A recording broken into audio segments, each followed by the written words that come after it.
Thank you. Thank you. I like not knowing what's going to happen. I like making memories. Sometimes I do all this crazy shit around my colleagues just so that they can tell their friends I did it. But rather than talk about myself, just briefly, I want to just talk about my genre. Stand-up comedy is an incredibly American genre. I don't think any other country could produce this many comedians. And unbeknownst to many people in this audience, I don't think there's opinion that it exists in this country that is not represented in a comedy club by somebody. Each and every one of you has a champion in the room. We watch you guys fight, but when we're together, we talk it out. I know comics that are very racist, and I watch them on stage, and everyone's laughing, and I'm like, that motherfucker means that shit. Don't get mad at them, don't hate them. We go upstairs and have a beer, and sometimes I even appreciate the artistry that they paint their racist opinions with. Man, it's not that serious. The First Amendment is first for a reason. The Second Amendment is just in case the first one doesn't work out. We gotta let some air out of the ball, man. The country's getting a little tight. It doesn't feel like it's ever felt in my lifetime. So tonight, I am honored that my colleagues are here in comedy and in music.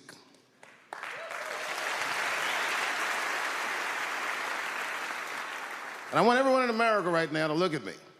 Look at me smoking indoors. I didn't ask anybody, I just did it. What are they gonna do? Kick me out before I get the prize? No, nigga, this is called leverage.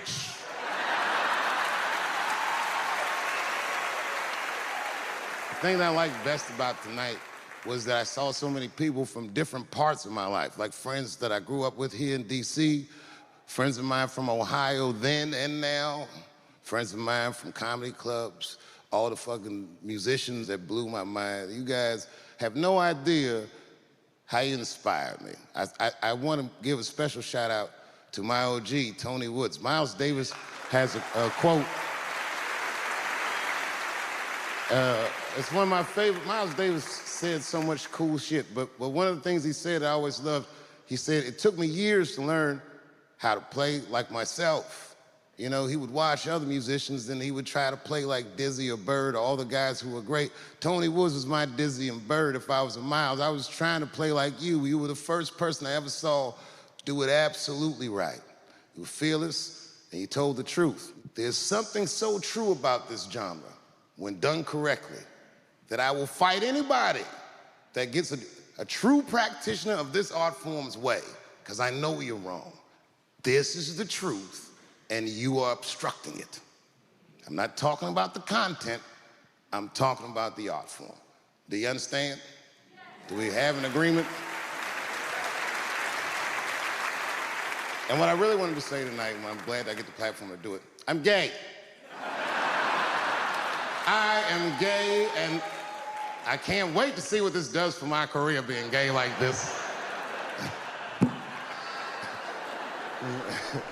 So many special shout-outs. One of the main architects of the comeback of the century, my brother and my mentor, the mighty Stan Lathan.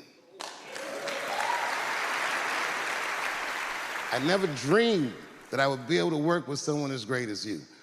These last 5 specials, straight fire. I wouldn't want to do another special with anybody else but you. So eat your motherfucking vegetables and live as long as you can, because we doing a few more of these bitches. Neil Brennan, your speech made me cry, because it reminded me of all those hard days of work and all that money I never got for it.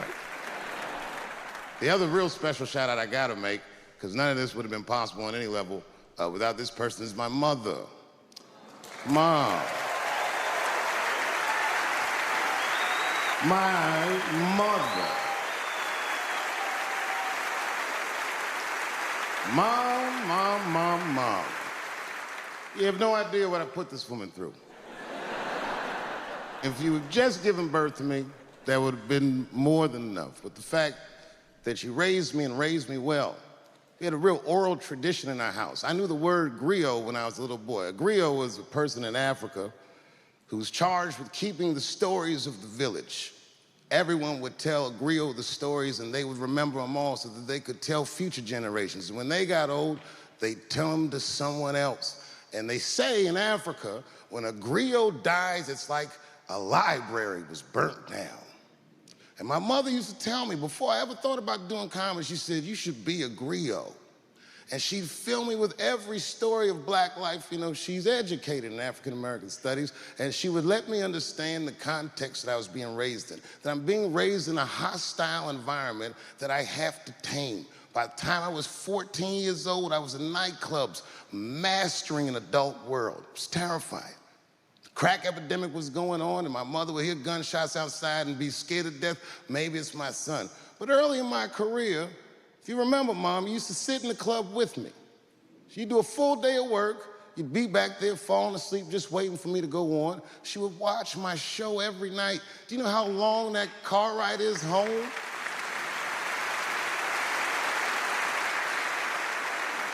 How many of you have ever heard your mother say, pussy jokes were a little too much tonight, son?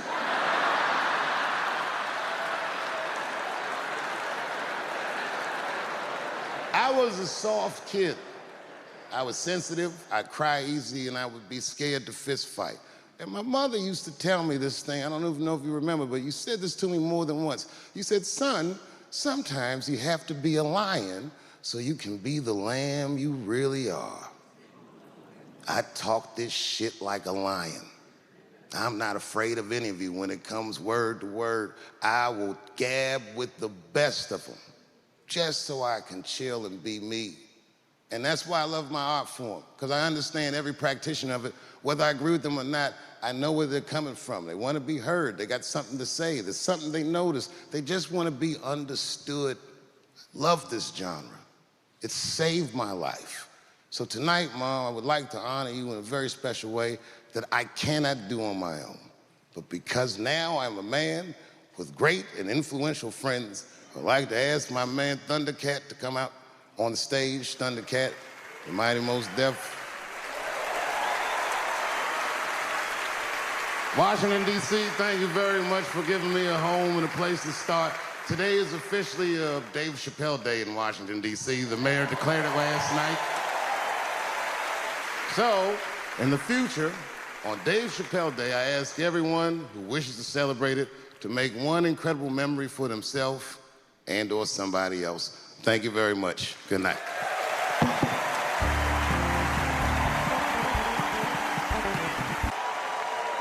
That's right. And after this shit, it's time to make America wait again. I've done too well. You know, if you black in show business and do too well, it's scary, nigga. Like, you gotta get the fuck out of the casino while the getting's good, while you're still winning. If you don't walk away from the table, that's how niggas get Kevin Harted. You already know. That's my man. I'm just saying, if he got a sex tape out, well, it's just a matter of time for me.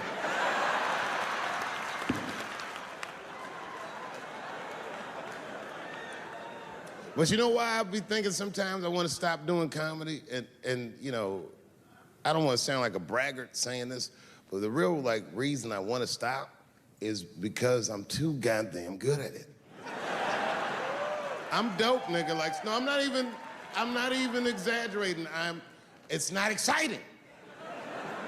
Every night before I come out on stage, I'll be backstage like, I'm sure this is gonna go well. And it always does. I'm so good at writing jokes, and this is not even an exaggeration. I actually write jokes backwards. I will write a punchline with no particular setup in mind. I just put it on a scrap of paper, and I'll throw that scrap of paper in my fishbowl. I have a fishbowl in my house filled with random punchlines. And every once in a while, I'll shake the bowl and I'll dig in there and just pull one out and see if I can make that shit work. And I picked one for this special. It's not an easy punchline to pull off. Are you ready? Yeah. Here it goes. The punchline is, so I kicked her in the pussy.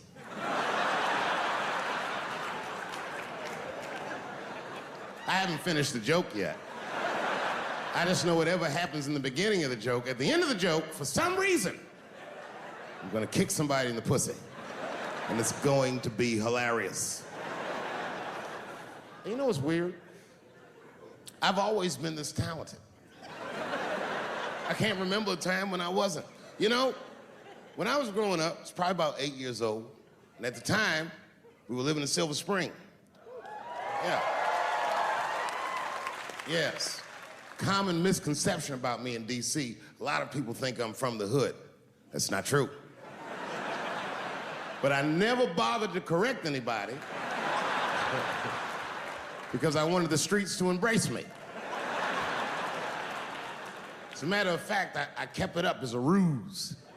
Like sometimes I'll hang out with rappers like Nas and them, and these motherfuckers will start talking about the projects. Yo, it was wild in the PJs, yo. And I'll be like, word, nigga, word. But I don't know. I have no idea. My parents did just well enough so that I could grow up poor around white people.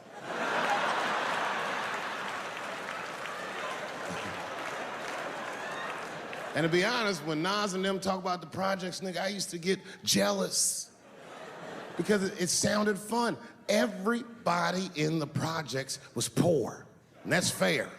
But if you were poor in Silver Spring, nigga, it felt like it was only happening to you. Nas does not know the pain of that first sleepover at a white friend's house. When you come back home on Sunday and just look at your parents like, y'all need to step your game up. Everything at Timmy's house works. Remember the first time you saw that? In a cold winter, and you'd be at a white friend's house and see the motherfuckers in their living room without their coats on?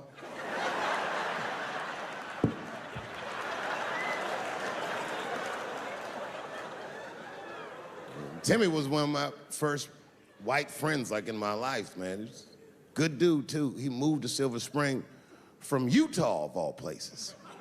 I guess his family was affiliated with that Mormon church they got down there, and me and him used to hang out.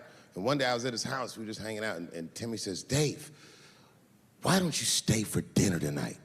I said, oh, man, I'd love to, but I can't.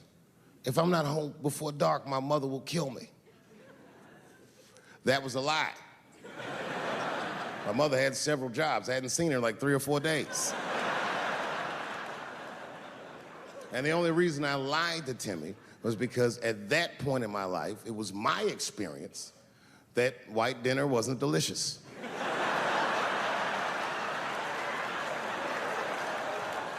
I'd rather go home and fry some bologna or some shit like that.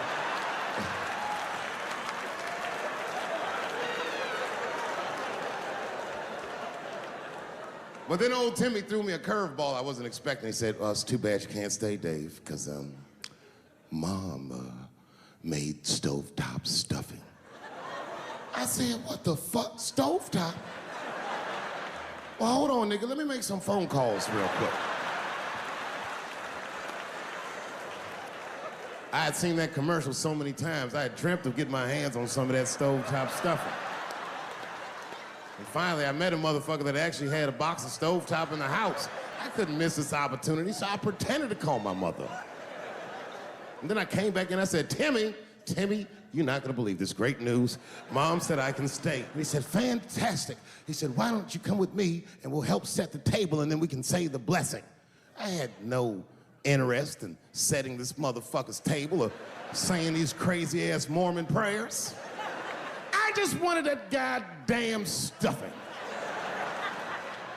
So I told Timmy, I said, you know what, I'd love to help, but let me go wash my hands first. My plan was simple. Wash my hands slowly, and by the time I'm done, the table will be set, the blessing will be said, and all that there will be left to do is eat. Went to the bathroom. I washed my hands very slowly. I must have been in there for about 10 minutes. And suddenly, one of his mothers came to the door.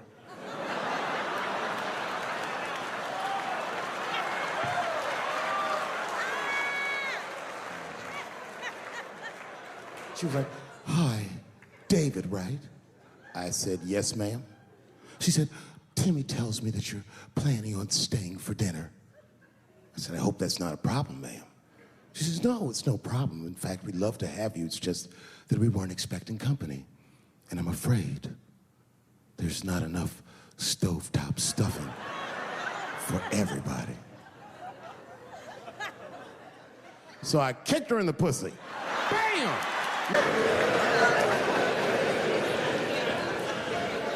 When I see a fellow dreamer, I give them my utmost respect.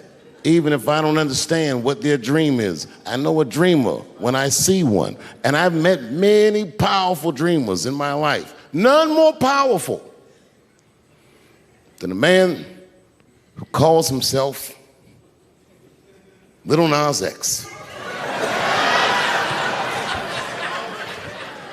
I met this nigga at a party. I had no idea who he was. But the minute he walked in that party, I knew I was in his dream. Everybody in the party was another dreamer. Everyone was famous, but when that nigga walked in, he was dressed like C-3PO. He was shining.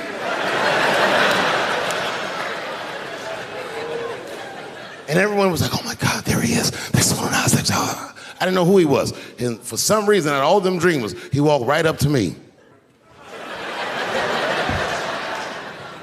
And he said, I tried to get you in my video. I didn't know what the fuck he was talking about. I said, what? I said, what? What video?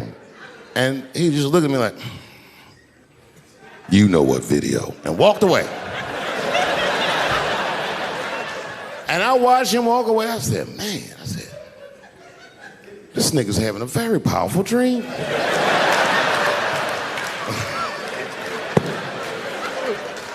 You know what it reminded me of?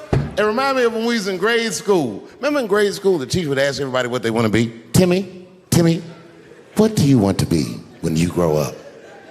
And Timmy acted like he had an idea. He'd stand up, he'd say, I want to be a fireman. And the teacher would say, Timmy, that is a beautiful dream. But Timmy didn't mean it. Timmy said he wanted to be a fireman because deep down, Timmy's attracted to fire. And by the time he's 14 years old, this nigga's a full-blown pyromaniac, playing with kerosene and matches like a goddamn expert. And then one night he goes downtown with his buddies, fucking around with fire, and burns a warehouse down. And he doesn't know it, but there's 13 migrant workers from El Salvador, and they're in that motherfucker. They get trapped, and then they die in the fire. Isn't that a tragedy? It was an accident. He's only 14 years old, but he's black. So they try him as an adult. And Timmy ends up spending the rest of his life in jail. Dream deferred. Burp, burp.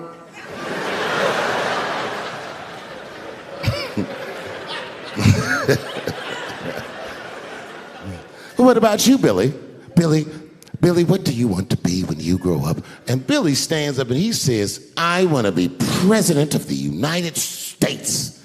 And the teacher says, oh my God, Billy, that is a wonderful dream.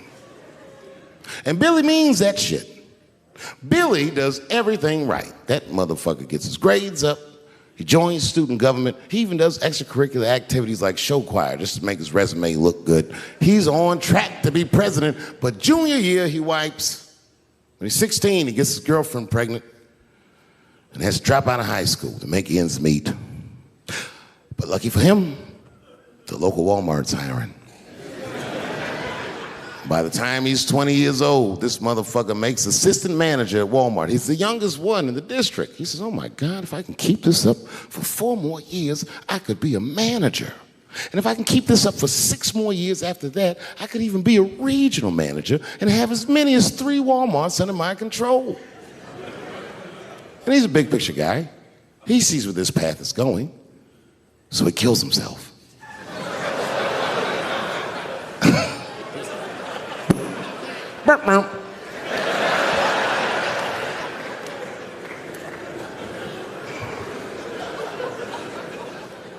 Well, what about you? What do you want to be when you grow up?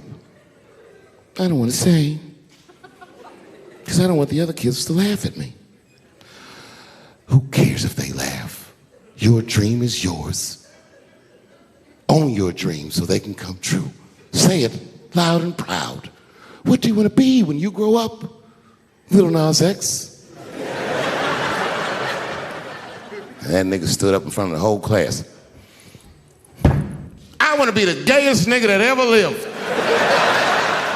I want to do a music video and slide down a stripper pole all the way to the depths of hell and suck the devil's dick at 10 o'clock on BET while all the kids are awake and can see me. Shockingly, that was the only dream that worked out.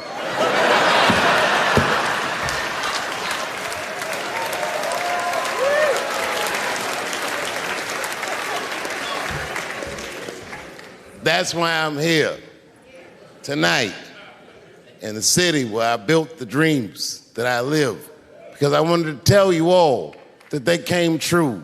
And I wanted to thank you all for making the man that I am today.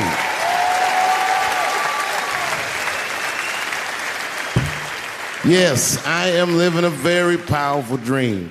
Every time I come to this city and I stand in front of you, I realize that, my God, man, this is not my dream at all. It's yours. And I am honored to be in it. Thank you very much, Washington, D.C. I'll see you next time.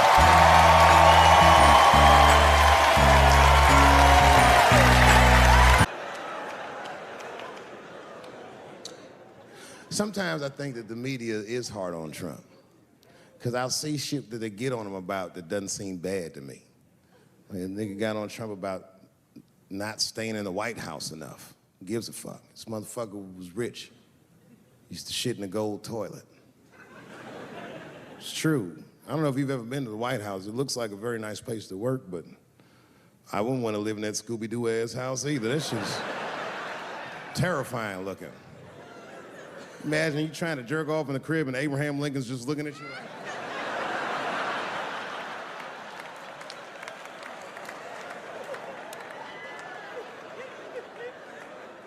shit, Bush didn't stay there either. He was rich too. He was like, fuck that, I'm going to my ranch in Texas. Obama was the first motherfucker to move into the White House like, this is a nice place. Look at this rug.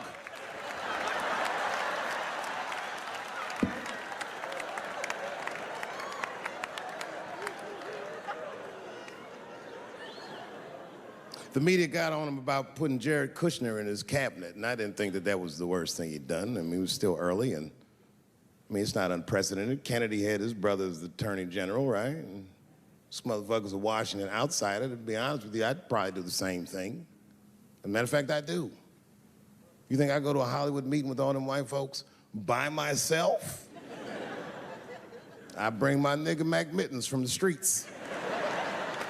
I don't even know his real name. Everybody just calls him Mac Mittens. But I know he's not qualified to even listen to these meetings, but this motherfucker just makes me feel good. And all the white people look at me like, Dave, do you mind asking your friend Mac Mittens to excuse us so that we can talk business? And I say, fuck that. Anything you say to me, Mac Mittens can hear that shit. And he listened to the whole meeting. And when they done talking, I just look over at Mac Mittens, and if he gives me the signal, meow, meow, I'll sign the papers. It's a gut check. Or how about this one? Remember when it was the day after the election, and the president of Taiwan called Donald Trump to congratulate him? And Donald Trump, you know, of course, took the call and talked to the president of Taiwan. Problem with that was, Taiwan doesn't have a president. The United States functions on what they call a one China policy, and Taiwan is a renegade province of said China. And Donald Trump didn't know that and picked up the phone and started yammering away, and The media ate his ass up. And I'm not gonna lie, I was laughing like shit. I was like, oh shit, this dumb motherfucker is in trouble. And then that night, I was in bed, drifting off to sleep. I had to admit to myself, I was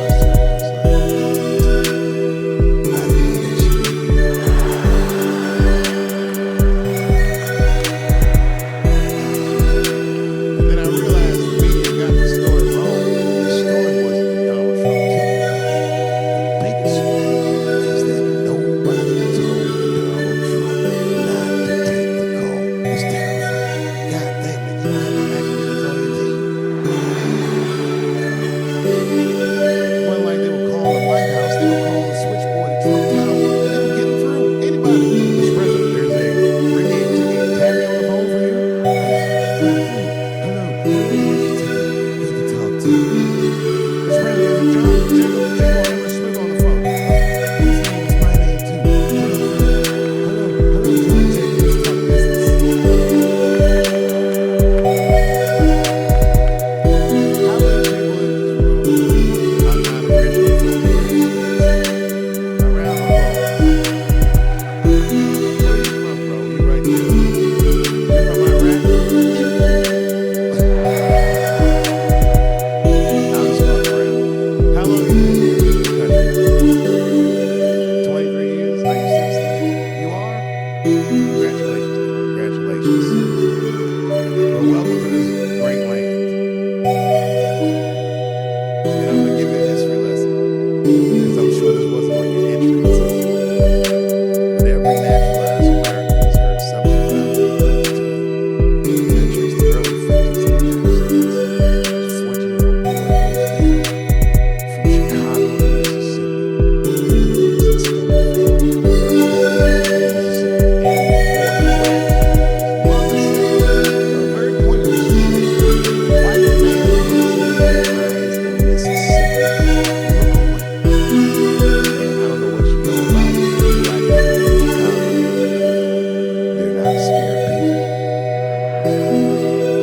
Legend has it, he was in front of a convenience store, hanging out with his cousins, having a good time, and a white woman walked out of the store, and he thought she was pretty, and he said, bye, baby, not realizing that he had just made a fatal mistake. 4 days later, a group of adult white men burst into this family's home and snatched a 14-year-old boy out of bed in front of his family that was powerless to stop them, and he was never seen alive again.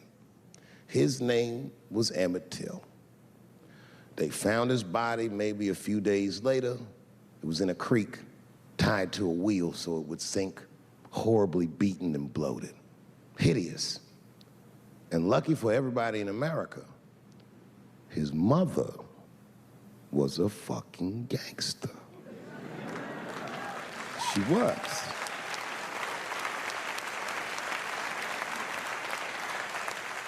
If you can imagine, in the very midst of a mother's worst nightmare, this woman had the foresight to think about everybody.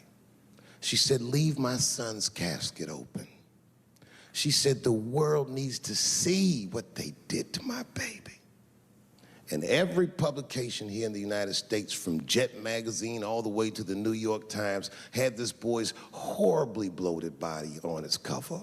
And if our civil rights movement was a car, this boy's dead body was premium gas. This was a very definitive moment in American history where every thinking and feeling person was like, ugh, we gotta do better than this.